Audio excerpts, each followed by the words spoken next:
स्वागत है आपका आपके अपने प्यारे से यूट्यूब चैनल क्लासरूम 2.0 पर। तो चलिए आज जो हमारा वीडियो होने वाला है वो होने वाला है साइंस के क्लास 12th यानी फिजिक्स के ऊपर। अब देखिए, इससे पिछले लेक्चर में जो हमने पढ़ा था उसके आगे से क्या करेंगे, कंटिन्यू। तो आज का जो हमारा लेक्चर होने वाला है वो होने वाला है वैद्युत द्विध्रुव एवं वैद्युत द्विध्रुव आघूर्ण तथा वैद्युत द्विध्रुव आघूर्ण के कारण अक्षीय स्थिति पर वैद्युत क्षेत्र की तीव्रता का व्यंजक का सूत्र हम लोग क्या करेंगे, स्थापित करेंगे। तो चलिए आज के सेशन की शुरुआत करते हैं। और मेरी आप लोगों से एक अपील है कि जो वीडियो है उसको लास्ट तक ज़रूर देखा करें, क्योंकि जो सारी चीज़ें हैं अगर आप उनका अच्छे से एनालाइज नहीं करेंगे तो आपको चीज़ें समझ में ही नहीं आएंगी। ठीक है, तो चलिए आज के सेशन की शुरुआत करते हैं पहली हेडिंग वैद्युत द्विध्रुव के साथ। तो देखिए, सबसे पहले वैद्युत द्विध्रुव होता है क्या है इसकी जानकारी लेंगे, यानी कि उसकी हम लोग क्या लिखेंगे, परिभाषा या डिफिनीसन लिखेंगे। तो देखिए, अगर बात की जाए डिफिनीसन की तो डिफिनीसन में लिख सकते हैं यदि दो बराबर तथा विपरीत आवेश, ठीक, आवेश क्या होंगे, बराबर, लेकिन क्या होंगे, विपरीत। जैसे कि पहला क्या है, ऋण आवेश और दूसरा क्या है, धनावेश। तो देखिए परिभाषा लिखेंगे, यदि दो बराबर तथा विपरीत आवेश एक दूसरे से अल्प दूरी पर स्थित हों। कितनी दूरी पर स्थित होंगे, अल्प दूरी पर स्थित हों, तो इस संरचना को वैद्युत द्विध्रुव कहते हैं।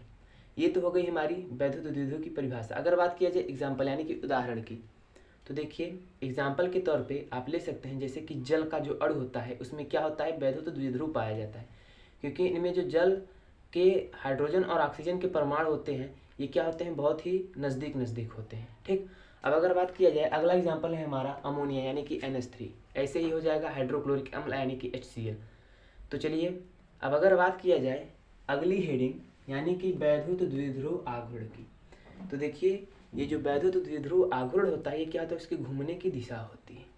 अगर बात किया जाए सबसे पहले जो वैद्युत द्विध्रुव आघूर्ण यानी कि P होता है उसकी घूर्णन की दिशा वो किधर होती है, सदैव ऋणावेश से धनावेश की ओर होती है। तो अगर बात किया जाए इसके आगे कि वैद्युत द्विध्रुव आघूर्ण कहते किसे हैं, ठीक, तो देखिए डिफिनीशन में लिखना है कि वैद्युत द्विध्रुव में ये क्या है हमारा, वैद्युत द्विध्रुव AB है, यानी लिख सकते हैं वैद्युत द्विध्रुव में किसी एक आवेश का परिमाण। देखिए वैद्युत द्विध्रुव में कितने आवेश हैं, दो आवेश हैं, एक माइनस का है एक प्लस का है, यानी कि इसमें बोला गया है कि वैद्युत द्विध्रुव में किसी एक आवेश का परिमाण, यानी कोई एक आवेश का क्या लेंगे, परिमाण लेंगे, तथा दोनों आवेशों के बीच की दूरी के गुणनफल को वैद्युत द्विध्रुव आघूर्ण कहते हैं। ठीक, तो देखिए इसे किसे प्रदर्शित करते हैं, P से प्रदर्शित करते हैं। अगर इसका हम लिखना चाहेंगे फार्मूला यानी कि P बराबर, कहा गया है इसमें से क्या लेंगे, दोनों आवेशों में से किसी एक आवेश का परिमाण यानी कि Q, और उसके बाद दोनों के बीच की दूरी क्या है हमारी 2L, इनके गुणनफल की क्या होता है, वैद्युत द्विध्रुव आघूर्ण कहते हैं, इनके बराबर होता है, यानी कि लिख सकते हैं P बराबर Q इंटू 2L। ये क्या हो गया हमारा वैद्युत द्विध्रुव आघूर्ण का फार्मूला। अगर बात किया जाए वैद्युत द्विध्रुव आघूर्ण के मात्रक की, तो मात्रक में लिख सकते हैं कि आवेश का मात्रक क्या होता है, कूलाम होता है। ठीक, आवेश का मात्रक क्या होता है, कूलाम, और ये हमारी क्या है 2L लंबाई है, लंबाई का मात्रक क्या होता है, मीटर, यानी कि इसका मात्रक क्या हो जाएगा, कूलाम मीटर। अब अगर बात किया जाए इसके विमीय सूत्र की, यानी कि विमा, विमा क्या होता है, राशियों के ऊपर जो राशि यानी कि मात्रक के ऊपर मात्रक चढ़ाने को क्या कहते हैं, विमा कहते हैं। अब अगर बात की जाए इसके विमा की, तो देखिए विमा लिख सकते हैं कि P की विमा बराबर कि Q की विमा क्या होती है, आपने फार्मूला पढ़ा होगा, Q बराबर क्या होता है I इंटू टी। I क्या है हमारा, एम्पियर, ठीक, I क्या है, विद्युत धारा का मात्रक एम्पियर, T क्या है हमारा समय, समय का मात्रक क्या होता है, सेकेंड, यानी कि T लिख सकते हैं, यानी कि Q का जो विमा होता है वो क्या होता है AT, यानी लिख सकते हैं AT। विमा जब भी लिखा जाता है हमेशा बड़े ब्रैकेट में लिखा जाता है। उसके बाद जो 2L यानी कि हमारी लंबाई है, लंबाई किस में होती है, लंबाई हमेशा किस में होगी, लेंथ यानी कि L, यानी कि जो हमारी P की विमा होगी वो क्या होगी, सबसे पहले लिखा जाता है M L, उसके बाद T तब A, यानी लिख सकते हैं इसको क्रम से L T A। ये क्या हो गया हमारा, हो गया विमा। ठीक, अब अगर बात किया जाए इसके आगे जो अब हम सब करने वाले हैं एक सूत्र की स्थापना। अब अगर बात की जाए अच्छी स्थिति पर वैद्युत क्षेत्र की तीव्रता का व्यंजक स्थापित करने के बारे में। तो देखिए इसमें आपको 2-3 लाइन स्वयं से लिखनी है। जैसे कि माना कोई वैद्युत द्विध्रुव ए बी किसी परावैद्युतांक माध्यम में रखा है, ठीक। इसके आगे लिखेंगे कि इसके मध्य बिंदु O से R दूरी पर कोई बिंदु P है जहाँ पर हमें वैद्युत क्षेत्र की तीव्रता ज्ञात करनी है। इतना हो जाएगा, ठीक। अब चलिए अब इसके आगे चलते हैं। अगर अब बात किया जाए कि जो हमारी टोटल दूरी है यानी कि वैद्युत द्विध्रुव की दूरी क्या होती है 2L। अगर बात करें इसके मध्य बिंदु से इतनी दूरी क्या हो जाएगी हमारी L और इतनी दूरी हमारी क्या हो जाएगी L। दोनों को ऐड करेंगे तो कितना आएगा 2L। इतना लिख सकते हैं। अब देखिए अगर अब बात किया जाए कि प्लस Q आवेश के कारण बिंदु P की जो दूरी है ये कितनी होगी। देखिए टोटल दूरी मध्य बिंदु O से P तक की कितनी है R, ठीक। और यहाँ से यहाँ तक की दूरी कितनी है L। यानी कि अगर हम R में से L को क्या करेंगे माइनस करेंगे तो प्लस Q आवेश से बिंदु P तक की दूरी हमें क्या हो जाएगी ज्ञात हो जाएगी। यानी कि लिख सकते हैं R माइनस L। इतना हो जाएगा। अब अगर बात की जाए माइनस Q आवेश से बिंदु P तक की दूरी, तो देखिए इतनी दूरी हमारी कितनी है R, इतनी दूरी हमारी कितनी है L। यानी कि ये जो हमारे माइनस Q आवेश से बिंदु P तक की दूरी है वो कितनी हो जाएगी R प्लस L। इतना लिख सकते हैं। तो देखिए अब जो बिंदु आवेश के कारण तीव्रता का व्यंजक होता है उसको लेकर हम लोग इस डेरिवेशन को क्या करेंगे प्रूव करेंगे। अब अगर बात किया जाए सबसे पहले कि प्लस Q आवेश के कारण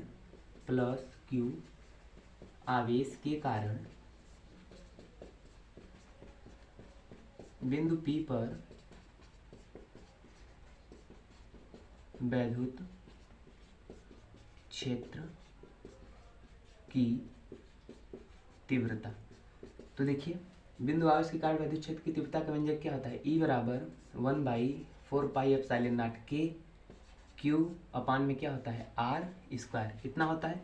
अब अगर हम बात करें तो जो हमारा यहाँ से यहाँ तक का बात होगा कितना होगा E1, यानी कि प्लस Q आवेश के कारण बिंदु P पर वैद्युत क्षेत्र की तीव्रता क्या है E1। यानी लिख सकते हैं E1 बराबर 1/4πε0 K। Q उतना ही रहेगा, जो दूरी है वो कितनी हो जाएगी हमारी R माइनस L। ये हो जाएगा हमारा समीकरण नंबर फर्स्ट। अब अगर बात किया जाए माइनस Q आवेश के कारण बिंदु P पर वैद्युत क्षेत्र की तीव्रता, यानी कि लिख सकते हैं माइनस Q आवेश के कारण बिंदु P पर वैद्युत क्षेत्र की तीव्रता, यानी कि लिख सकते हैं हम E2 बराबर 1/4πε0 K। जो A हमारा परिणाम है कितना होगा Q बाई, और जो दोनों के बीच की दूरी है वो कितनी है R प्लस L। यानी लिख सकते हैं R प्लस L का क्या हो जाएगा होल स्क्वायर। समीकरण नंबर सेकेंड। इतना लिख सकते हैं। अब देखिए अब अगर बात किया जाए इसके थोड़ा सा और आगे, तो अगर हम ज्ञात करें कि बिंदु P पर जो हमारा होगा परिणामी वैद्युत क्षेत्र की तीव्रता, ठीक। तो लिखेंगे बिंदु P पर परिणामी वैद्युत क्षेत्र की तीव्रता,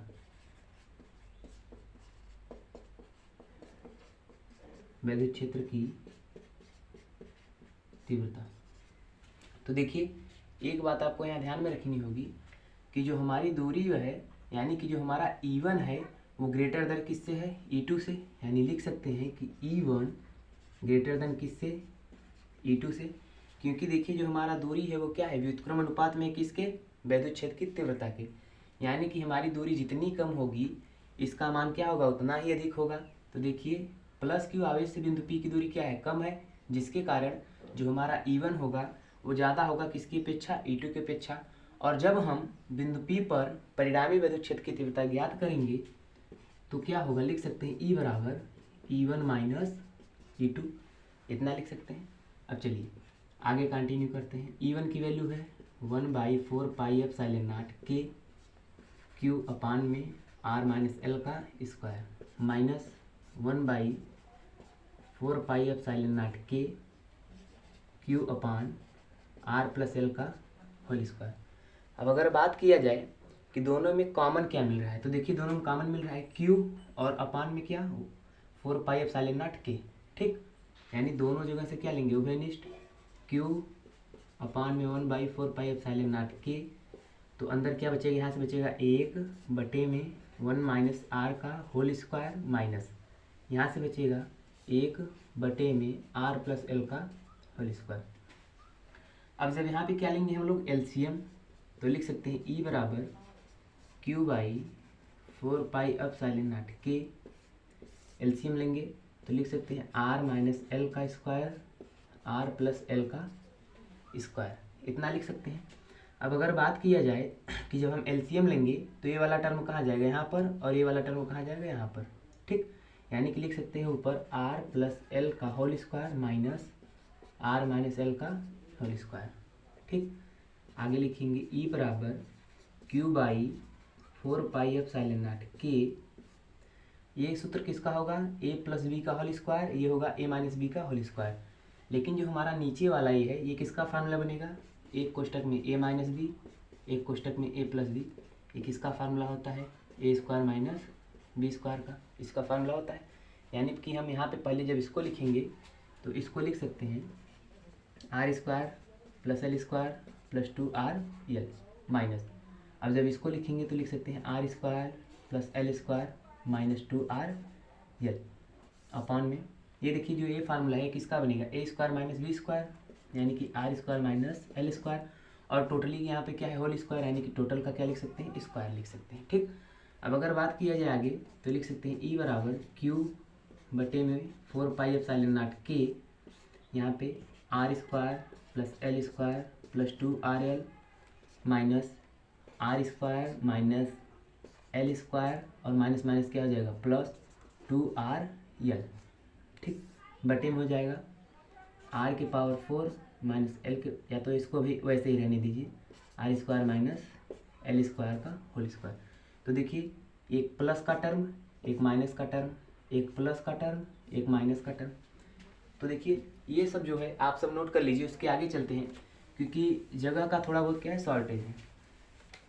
तो देखिए यहाँ तक अभी वैल्यूज आ चुकी हैं, अब थोड़ा सा और रह गया है, इसको आगे कंटिन्यू करते हैं। तो देखिए अभी क्या क्या बचा है हमारा, लिख सकते हैं E बराबर Q/4 पाई एप्सिलॉन नॉट के, अंदर है हमारा 2rl कितना हो जाएगा 4rl अपान में हम सब लिख सकते हैं। अगर इसको करेंगे तो ये हो जाएगा, एक मिनट इसको ऐसे ही रहने दीजिए, R square minus L square क्या हो जाएगा होल स्क्वायर। ठीक, अब देखिए इसको हम लोग एक फार्मूले के रूप में तोड़ सकते हैं कि Q बराबर 1/4 पाई एप्सिलॉन नॉट के। अगर बात किया जाए इसको तो इसको लिख सकते हैं 2 × 2 इतना लिख सकते हैं। ठीक, और इसको लिख सकते हैं R × L × क्या होगा हमारा Q। अभी देखिए हमने एक फार्मूला पढ़ा था, नीचे की चीज़ को ऐसे ही लिख लेंगे, R square minus L square का क्या हो जाएगा होल स्क्वायर। ठीक, अभी हमने एक फार्मूला पढ़ा P बराबर क्या होता है Q × 2l। ठीक, इतना लिख सकते हैं, यानी कि Q 2 और L इसकी जगह पर हम क्या रख सकते हैं P रख सकते हैं। ठीक, तो आगे कर लीजिए E बराबर 1/4 पाई एप्सिलॉन नॉट के, 2r क्या होगा हमारा साइड में, इंटू क्या लिखेंगे P अपान में क्या होगा R square minus L square. तो देखिए अभी क्या हुआ, थोड़ा सा और बाकी अभी मेन फार्मूला हमारा नहीं आया है, ये हो चुका हो तो इसको हम इरेज कर दे रहे हैं। अब अगर बात किया जाए इसके आगे तो देखिए डेरिवेशन जो है वो थोड़ा सा बड़ा है, इसलिए आप सबको वीडियो ध्यान से देखना हो, और जहाँ पर ना समझ में आ रहा हो उसको क्या करेंगे वीडियो को फिर से रिवाइंड करेंगे। अब अगर बात किया जाए इसके आगे तो इसके आगे हम सब लिख सकते हैं कि जो हमारा L है, देखिए जो हमारी वैद्युत द्विध्रुव की दूरी है वो क्या है बहुत ही ज़्यादा छोटी है, किसकी अपेक्षा R दूरी की अपेक्षा। तो हम लिख सकते हैं R, आगे से लिखिएगा बट R बहुत बहुत बहुत बड़ा है किससे L से। तो आगे कर सकते हैं L बराबर कितना 0, यानी कि E बराबर 1/4 पाई एप्सिलॉन नॉट के 2r × P बटे में कितना हो जाएगा R का स्क्वायर माइनस L की जगह पे कितना रखेंगे 0। यानी ई बराबर 1/4πε0 के 2πr अपान में कितना हो जाएगा r के पावर 4 इतना हो जाएगा। अब देखिए यहाँ पे r की पावर कितनी है 4, यहाँ पे एक पावर से एक पावर क्या हो जाएगा कैंसिल, और यहाँ से हमारा मेन फार्मूला आएगा ई बराबर 1/4πε0 के 2p बटे में r क्यूब। या तो लिख सकते हैं जो वायु अथवा निर्वात के लिए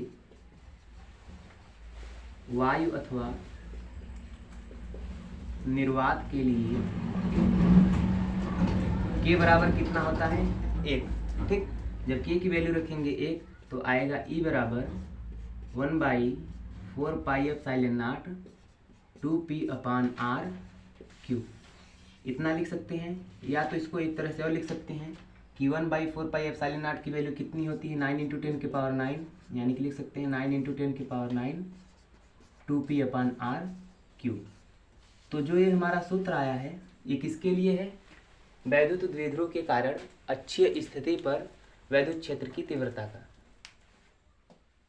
इतना लिख लीजिए।